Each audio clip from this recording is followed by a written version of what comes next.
Yeah, we have time for one more question before closing remarks, and the final question is: the city's golf course is running $1 million per year deficit. This is more than the entire annual Parks and Recreation budget for the city. Do you feel this is justified? If not, what should we do to correct it? And we'll start with Margaret. We recently had a study session on the golf course, and it has been a concern for our council for many years. When it was first built, it actually was running in the positive. It was running enough in the positive that it helped fund some of our other parks and recreation programs. Lately, due to the economy, golfing is probably not as popular as it's been before. We've seen a drop in users. We also had some issues such as certain animals out in the shoreline area that were deterring folks from coming out there. We've actually started new processes to mitigate those problems with our animal friends.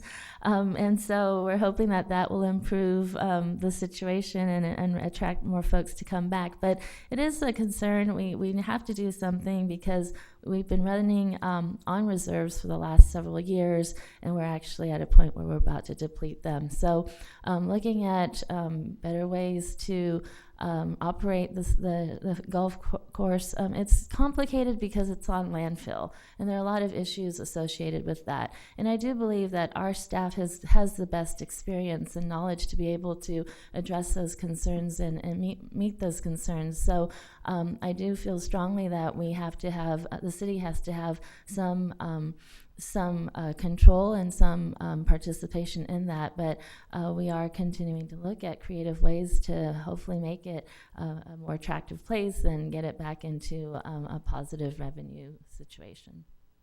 Great, thank you. Greg?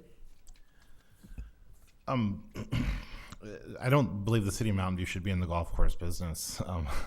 They are currently operating it because apparently the previous contractor was not performing. I think that the solution is to go back, to a private contractor. This is the way business works. Everybody subcontracts things to people who know how to do them right, and that should be operated by someone, who's in the golf course business. And if they can't come in and operate it and turn a profit that's amenable to them, then perhaps it should just revert back to a parkland. We can't be subsidizing a particular sport, just because it's there. But I think that if you brought back a private contractor into the mix, we probably I could see it being successful. I mean, there's many golf courses in the area that are obviously successful. We're one of the few cities that run it ourselves, and I think that definitely that would be the first step, and then revisit it in a couple of years after somebody else is running it. Okay, thank you, Greg. Ronit? Yes.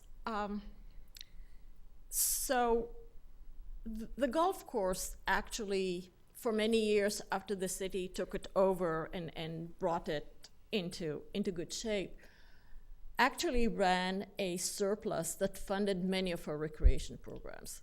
And we were perfectly happy with that. That was a good situation to be in. And the city offers many recreation programs, a very wide variety of them, and we pride ourselves on being a full-service city. Recently, the revenues of the golf course have been going down.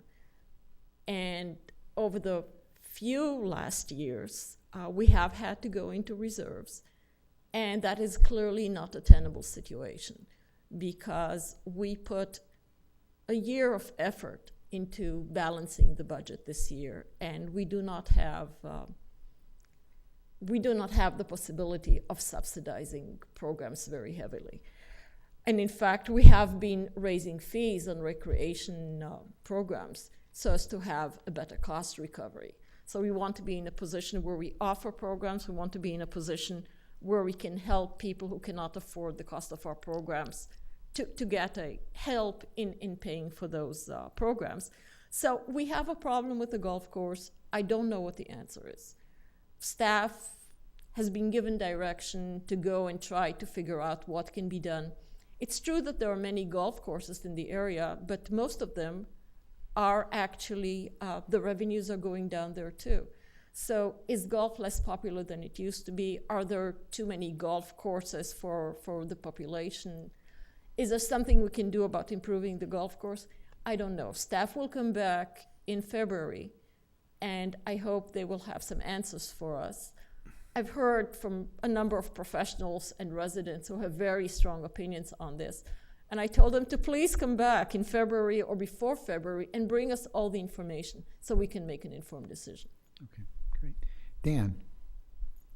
Yeah, actually, that's a great way to put it. I mean, just to gather more data about it seems like a super sensible idea.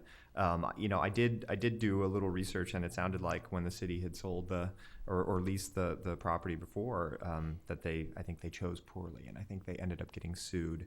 So I think it's critical that the city makes sure if they do lease it, then certainly a lot of scrutiny on to whom they lease it. Or if it's sold, then it's really not the city's issue anymore, and then in theory it becomes something to generate revenue for the city. I think the other issue is the people who are out there, including golf pros, are city employees, and city employees are expensive. They're expensive both in their salaries, their overtime, their benefits, and their health care. So I think that's certainly something else to look for to why the costs had gone up. So I would definitely be I am a golfer and I have played Shoreline plenty of times, but still it doesn't make sense for the city to lose $1 million every year subsidizing golfers, and especially golfers from other cities. So Okay, thank you. Jack? Yeah, this is the first year that our golf course has lost money. We have reserves to cover it, but going forward, I would never support subsidizing a golf course like this. I would never, ever, ever consider selling the land, or have I ever considered selling any piece of parkland to anybody at any time. This is something we should never do. This is like selling your young or something like that, for selling the future. There's so many other uses that the golf course could be used for. It could be converted to other types of parkland, to natural marshes. And so it's not even an option in my mind to even consider selling something like this. And to turn it over to a contractor who's going to go and hire minimum wage people with no benefits, and we'll make it work on the backs of the unfortunate. I can't advocate for that. I never could and never will. That's just the wrong approach. If it can't be done viably, so that everyone remains with their head above, can stand high and be proud of what we're doing, then we probably shouldn't have a golf course here. In general, we are doing a very strong study, and looking at all aspects to see if there is a solution, a pragmatic solution. But if not, maybe we've had a golf course a long time. It's been a good ride. We've made money out of it, but I could never support subsidizing it by $1 million a year.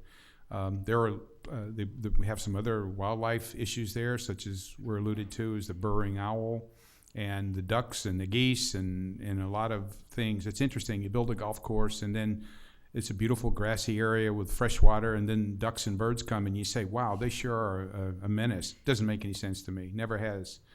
So I think it's something we need to seriously look at, and we are doing that. As my colleagues on the council said, we're looking at that very deeply. We'll have a report out come early next year. Okay. And Aaron, why don't you take the last swing at this question? Thank you. Well, first thing that I want to point out is, I don't necessarily agree with Jack's logic on this one. I do believe that the golf course either needs to be contracted out to a private owner or a private operator rather, that can operate it efficiently, or we shouldn't be subsidizing other people's golf games. I'm an avid golfer. I live right across the street from the golf course, and I work a stone's throw from the golf course. So I'm very likely to use this golf course, but I still don't believe that we should be subsidizing not only my golf game, but my friends from Menlo Park or Sunnyvale or other cities. It doesn't make sense. And I think that if you follow the logic that Jack was saying, either we run the golf course or nobody does, then you have government running every business in the world, because that's essentially what he's saying, is that if we can't run it as a city, then no one should. And I really think that that's scary and unfortunate logic. So I think that the option should definitely be considered to outsource the operations of the golf course. However, I do agree that we should always hold on to the land itself, and we do need to be careful about who we lease it to because there's legal and financial risk associated with that. And so we need to be smart decision makers and have kind of financial wits about us, but at the same time, we need to preserve that as either parkland or a golf course because we don't want it turned into a development. Okay. Thank you, Aaron. Okay, so we are coming to the end here, and we have closing remarks, and just want to remind all of you that you have 3 minutes, in this case, for your closing remarks. So we will start off with Greg.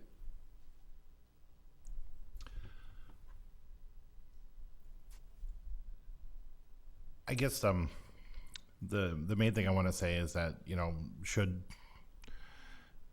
residents of Mountain View choose to have me as one of their council members, is that I will simply make the promise that I will look at every item in the most thorough manner, try to look at it from multiple viewpoints, definitely not let personal ideology make my decisions for me. Listen to input from the residents of Mountain View, and really try to make every decision be based in common sense and something that benefits, and improves and protects the quality of life for every resident of Mountain View. Thank you, Greg. Jack? Yeah. First of all, I have to say something about the words that were put in my mouth by the previous speaker. I never said that, okay? Due to some inexperience, possibly. There are many ways to subcontract out something without, by putting our own regulations that would limit the use of minimum wage labor or not paying benefits. We have a lot of ways to doing that. As if you've had more experience, you know that there are ways to do that. But that being said, I'm going to talk a little bit about some of my first term accomplishments that I'm real proud of. First of all, I think as the chairman of the financial committee in Mountain View, I think I've helped to get us on a very good track. We all have worked hard on it, but we did, and I'm proud of Mountain View. We had a balanced structural budget, and what that means is that we're not taking our reserves and spending it now. That's like taking money out of your savings to pay your daily mortgage or your monthly mortgage. That's not acceptable. I'm a real believer in doing what I call sustainable Mountain View, forging a sustainable Mountain View. And the way you do that is 3 significant factors involved. One is economics, one is environmental, and one is social or human. And you have to look at all of these together. One doesn't work by itself. You can't just have the strongest financial city or the most environmental city or give the most socially for human people. It's got to be a balance, and that's really what I'm about. I supported the development of several new parks in the city, some of which have already been stood up and others in process. I'm proud of that. We have other issues. Stevens Creek Trail. We have 2 new reaches of Stevens Creek Trail. That's the envy of the area here. I don't know. I go to other cities and people talk to me and say, hey, you guys are great. I wish we had something like that in our city. We're real proud of things like that. We've done a great job here as far as creating new parks and a wonderful, livable environment. I have 3 minutes, don't I? You said 3? Sorry? 1 minute. Okay. Well, let me go fast then. I felt I was the originator of the Senior Advisory Committee in Mountain View. Something didn't exist before. I pushed real hard and got money for it from the council with the other council members, and we have that. I'm proud of that. We created basically support for Green Mountain View when we got money. It's a wonderful organization that's pushing a lot of greenhouse gas limitations in our city.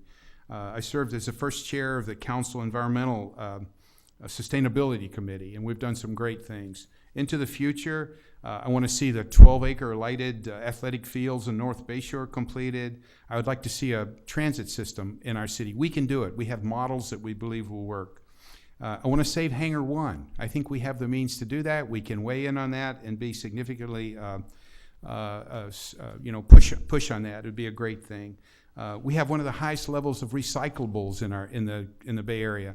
I want to push for 100%. We won't achieve 100, but we can achieve 95. Right now we're at 75, and a number of other things. So please talk to me afterwards. I could talk to you for hours about what we have done and what I want to complete. Thank you, Jack. Dan? I really have sort of three areas that are really the most interesting to me. The first one is having a sustainable city budget. The next one is what I'm calling sensible growth in the city, and finally a more searchable, transparent government. So as far as the budget is concerned, I mean, there are definitely people talking about a structurally balanced budget, whatever that means. The primary thing is they were able to balance a $4 million deficit by one-time things. They were raising a whole bunch of fees and costs on things, as well as just not hiring employees that they said they were going to. So the budget was balanced this year, but what about next year? I mean, in their own words, nothing dramatic was done. So, in my mind, that was just, kicking the can down the road for, some other city council having to make some slightly harder decisions. And the big ones are that, our employees are expensive, as I mentioned. This Santa Clara grand jury, said that, and they came out with this big report that says, the costs are unsustainable. And the bottom line is, for city employees over the last 10 years, their benefits have gone up between 40 and 60%, whereas the cost of living in the area has gone up, 25% or something like that. So it's really above and beyond the cost of inflation. We end up with, people making $300,000 a year, or you end up with, 30 city employees making over $200,000 a year, and half of the city employees make over $100,000 a year. And that's just in salary. That's not pensions. That's not healthcare benefits. And Mountain View happens to have the highest healthcare benefits, paid of any of the other counties or any of the other cities in the area. So there's some costs that are really, really high. And I think the city needs to look into how can we, offset some of those costs by, potentially using third-party vendors to do things. Can we reduce overtime? We spent, $4.5 million in overtime last year. Can you bring that down? And can you end up with, new contracts for, new employees that aren't quite as generous as the ones that are there? Because I think there's really a coming crisis for, pensions and those costs. So the other issue is to make sure that, housing development in Mountain View picks up. I mean, we have, 57% of the housing units in Mountain View are rentals versus a national average of 33%.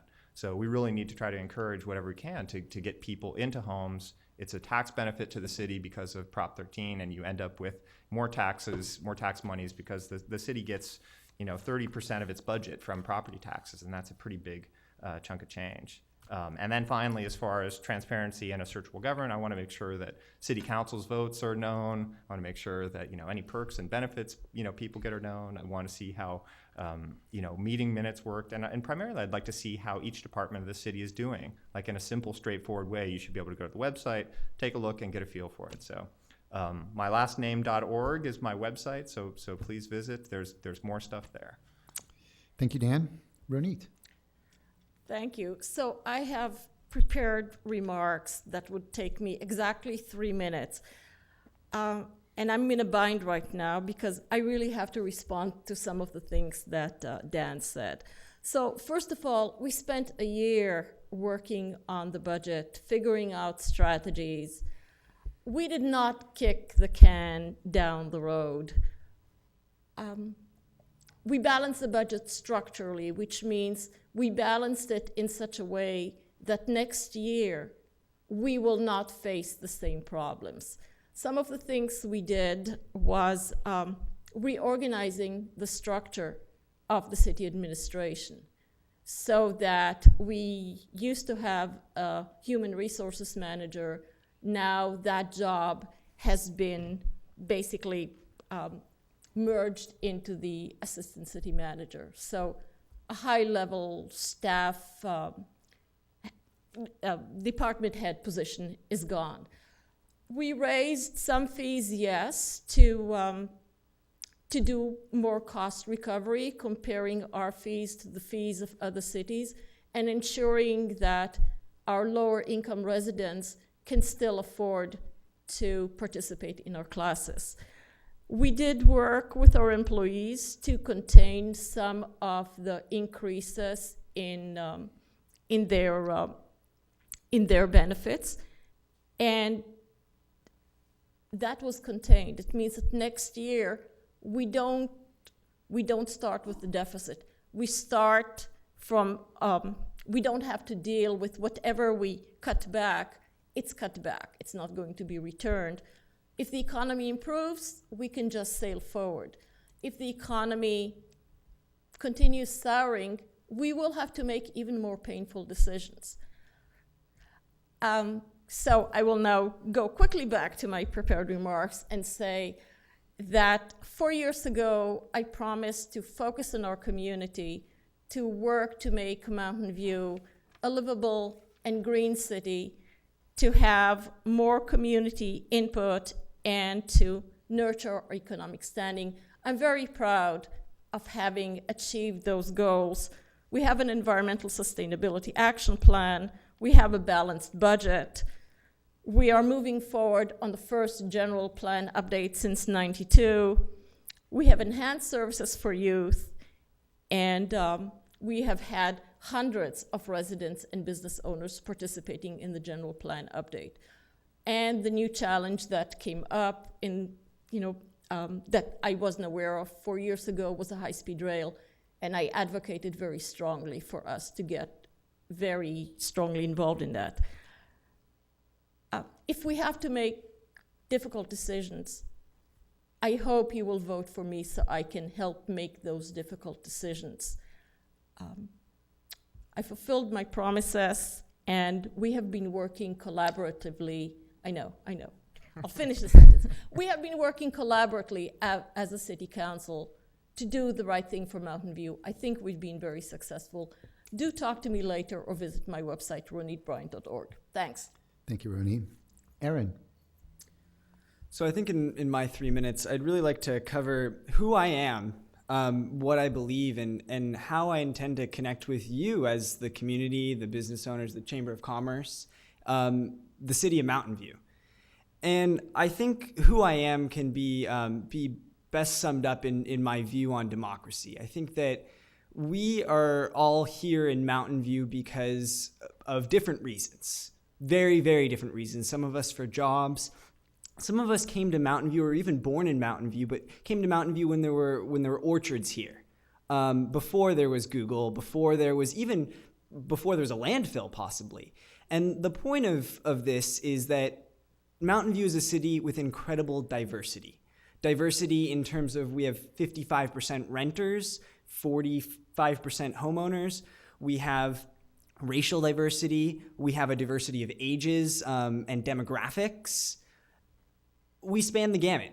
We're really an incredible city in that aspect. And I think that democracy works best when you have diversity, a diversity of opinions to move the thought process forward in government. Because when government stagnates, when you have a room full of people who are all patting each other on the back saying the exact same things. And I think that I'm going to take the issue of my experience head on. I have lived in Mountain View less time than the rest of the people in this room, probably all of you. But at the same time, I think that if you exclude young people, I consider myself an ambitious person, from the political process, then you exclude that opinion. And if I had to run the city myself, I wouldn't be here running, because I think that you do need experience to run the city as a one-man show. But city council isn't a one-man show. City council is a six-man show. And I think that as a council member, I can bring a new opinion to the city. Or I should say six-man or woman show. Sorry. Plus one. Still 7. Sorry. There's 7 of us. Plus the mayor. So what I believe is essentially affordability, accountability, and sustainability. They're all very simple concepts. They all ring true with us. And they are all very simple to implement if you have strong thinking ambitious people willing to take a risk on new ideas. Great. Thank you, Aaron. And Margaret. Thank you. I actually also had a prepared 3-minute closing, but I too feel really strongly about answering to some of the comments that have been made. And Roni, our mayor, has mentioned, responded already, but I think it's important to emphasize because the big issue right now is our economy and our financial stability, and we are stable. We have a structurally balanced budget, and what that means is that we're not kicking the can down the road. We've actually made the hard decisions this past year, working really hard year-round together as seven council members, not 6, 7, and with the community and with our employees to create internal efficiencies. We've consolidated departments. We have worked with our employee groups with cost containment in terms of their salaries and benefits. And frankly, we do not offer the highest healthcare benefits in the county. There's many other cities that offer much more than we do. We are middle of the road when it comes to our salaries and benefits. When we negotiate contracts, we do salary surveys. We compare ourselves to the cities around us, and our employees have never said they want to be top paid. They're okay with being middle of the road, and that's what we've maintained. They also pay into their pension programs. So it's a cost share program, which is something that Mountain View was the first city to do 7 years ago. And I believe that that's why we are in the stable situation that we are in right now. So I think we've made the hard decisions. We're going to have to continue to make them. And I think that's what it makes the difference right now, is that we need the experience to make those hard decisions. And I believe that I've shown that I have the experience. I've worked hard to understand our systems, our budget, and so I can make decisions. I think I've worked hard to listen to the community, and just because we've been here for 4 years doesn't mean that we're stagnant and we don't have new ideas. I'm proud of some of the initiatives that I've been able to put forth. As chair of the Youth Services Committee, we have more positive activities for youth. Our Police Activities League is an official program of our police department. We have the environmental action plan that we're moving forward on. And I actually right now chair the technology subcommittee. So we have upgrades here. So we're now webcasting our meetings. We're working on using e-readers so we can go paperless. And we actually have already started on working on making our website more user-friendly. So a lot of great ideas. We're actually working on them, and there's always more work to be done. And I think in these times, we just need the folks who are experienced, who have the knowledge, and who've put in the time to do this, to continue the work that we do. One other area is that we serve on not just our council, but on regional bodies. And I've been fortunate to serve, and we move up the ranks. And having been here 4 years, we can continue to move up and bring more back to Mountain View. And I think that's what we need to do, is to bring back our fair share of funding into Mountain View to continue our services. So I ask for your support for another term. And for more information, please check out my website, margaretforcouncil.com. Thank you. Great. Well, I want to thank all of our candidates again and commend you for stepping up and willing to serve your city and the residents here. And certainly an honor to be moderating. Also, want to thank KMVT for broadcasting this, and city staff for allowing us to use the room. And of course, all of you that were here this evening, to the residents, on behalf of the chamber, again, thank you very much for being with us here this evening.